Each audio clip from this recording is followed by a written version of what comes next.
Oi, meu nome é Heitor Leite, eu sou estudante de graduação na Universidade Federal de Minas Gerais e vim relatar a minha experiência participando do programa Aristide Pacheco Leão de Estímulo a Vocações Científicas, o PAPL. O PAPL é uma parceria entre a Academia Brasileira de Ciências e a Fundação de Amparo à Pesquisa do Estado de São Paulo, que promove intercâmbio científico através de estágios de pesquisa de curta duração. Eu conheci o programa por uma divulgação na lista de e-mails da graduação na FMG e passei 50 dias sob supervisão do professor Yoshiharu Koreakawa, no Instituto de Matemática e Estatística na Universidade de São Paulo, estudando e pesquisando temas relacionados à combinatória moderna, em especial a teoria de Ramsey. Agora eu vou tentar dar uma breve introdução para os temas que eu estudei. Um objeto muito comum estudado na combinatória é o que chamamos de grafo. Um grafo nada mais é do que um conjunto de pontos, que chamamos de vértices, e arestas ligando esses vértices. Ele pode ser usado para modelar diversas coisas, incluindo estradas que ligam cidades ou relações de amizade entre pessoas. Um tema na combinatória moderna é a teoria de Ramsey, que se preocupa em encontrar propriedades em estruturas quaisquer de um certo tamanho. O exemplo clássico disso é o problema das 6 pessoas. Em um grupo qualquer de 6 pessoas, existem sempre pelo menos 3 pessoas que são amigas entre si, ou 3 pessoas que não são amigas.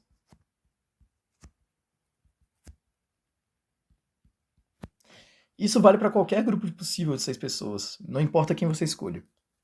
A maneira matemática de enunciar isso é a seguinte: toda descoloração de arestas do K6 contém um K3 monocromático. Vamos destrinchar o que cada um desses termos significa. K6 é o grafo completo de 6 vértices, ou seja, o grafo com 6 vértices e todas as arestas entre eles. Uma descoloração de arestas é só uma atribuição de cores para cada uma das arestas do K6. Por exemplo, azul ou vermelho. Então, aqui a gente tem uma descoloração de K6. E um K3 monocromático nada mais é do que um triângulo monocromático. Então, por exemplo, nessa descoloração do K6 eu tenho esse triângulo monocromático. É um triângulo vermelho. No nosso problema, os vértices representam as pessoas e as arestas representam as relações de amizade. Dizemos que se 2 pessoas se conhecem, a aresta entre elas é azul, e se 2 pessoas não se conhecem, a aresta entre elas é vermelha. Existe uma coloração como essa para qualquer escolha possível de 6 pessoas, e qualquer configuração de 6 pessoas e suas relações de amizades tem uma coloração do K6 correspondente. O que o teorema nos diz é que é impossível colorir as arestas do K6 sem que apareça um triângulo monocromático em algum lugar.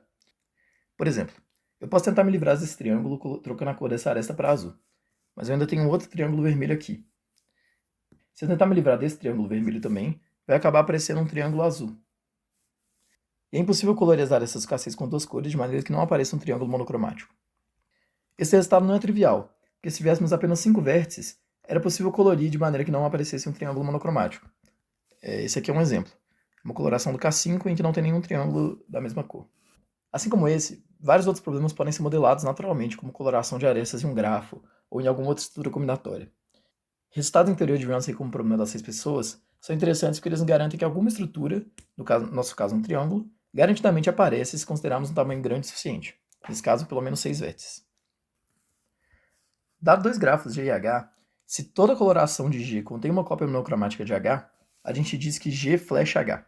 A gente escreve com essa notação aqui. Então, alguns exemplos. A gente acabou de ver que o K6 flecha K3, que toda descoloração do K6 tem um K3 monocromático. A gente também tem que o K18 flecha o K4, por exemplo. Inclusive 18 é o menor número para que isso aconteça. Um problema clássico proposto por Erdős é o seguinte. Existe grafo G tal que G flecha C4. C4 é o ciclo de 4 vértices, ou seja, esse grafo aqui. Então a gente quer um grafo que flecha C4, mas todas as cópias C4 em G são disjuntas, como nesse desenho aqui, elas não compartilham nem vértices nem arestas. Compartilham exatamente um vértice, então nesse caso eu tenho 2 cópias C4 compartilhando um vértice. Ou compartilham exatamente uma aresta, como nesse desenho aqui. Alguns dão exemplos. Então, aqui, por exemplo, eu tenho 2 cópias C4, esse C4 e esse outro C4, mas estão compartilhando 2 arestas e 3 vértices. Nesse outro exemplo aqui eu tenho 2 C4s que compartilham 2 vértices. Já era sabido que certos grafos flechavam C4, como por exemplo o K6, que é o grafo completo em 6 vértices, mas esses grafos C4 se intersectam de muitas formas. O que o Erdős estava perguntando é se era possível limitar a estrutura do grafo de maneira que os C4 fossem muito bem comportados, ou seja, eles se interseccionassem só dessas três maneiras, e ainda fosse o caso que toda descoloração contivesse uma cópia monocromática de C4. Uma coisa interessante sobre provas em combinatória moderna, em especial teoria de Ramsey, é o uso de probabilidade. Para muitos resultados, a gente não tem uma construção explícita de um grafo que satisfaz aquele resultado, mas a gente consegue mostrar que ele existe. Esse tipo de prova não construtiva pode não ser muito intuitiva à primeira vista, mas ela é essencial para grande parte da combinatória de teoria dos grafos moderna. Um dos resultados que eu estudei durante meu estágio foi exatamente a resposta de Fourier para esse problema do Hertz. Ele mostrou que sim, existe um grafo dessa forma, mas a prova é probabilística. Então a gente não conhece explicitamente o grafo, mas a gente sabe que ele existe. Esse resultado do Fourier foi a primeira aplicação de um resultado de Kleitman e Wilson, que posteriormente foi generalizado em um poderoso método que a gente conhece como método dos containers, que eu também estudei durante meu estágio. Essa foi uma introdução bem breve à teoria de Ramsey e alguns temas que eu estudei durante meu período na USP. Agora, falando um pouco mais sobre o programa. De fevereiro a março de 2025, eu visitei o Laboratório de Combinatória, Otimização e Teoria da Computação do IMUSP. Foi uma oportunidade única para conhecer um dos melhores grupos de combinatória do país. Conheci outros estudantes de graduação, de mestrado, doutorado, que me receberam muito bem no laboratório. Durante o período de estágio, eu também tive a oportunidade de participar, junto com os demais alunos do laboratório, da segunda Escola Brasileira de Combinatória, no Instituto de Matemática Pura e Aplicada, no Rio de Janeiro. A escola consistiu de uma semana de cursos, palestras e sessões de discussões de problemas em combinatória. Foi uma oportunidade muito boa para entender o que está sendo pesquisado hoje em dia em combinatória e entrar em contato com outros pesquisadores.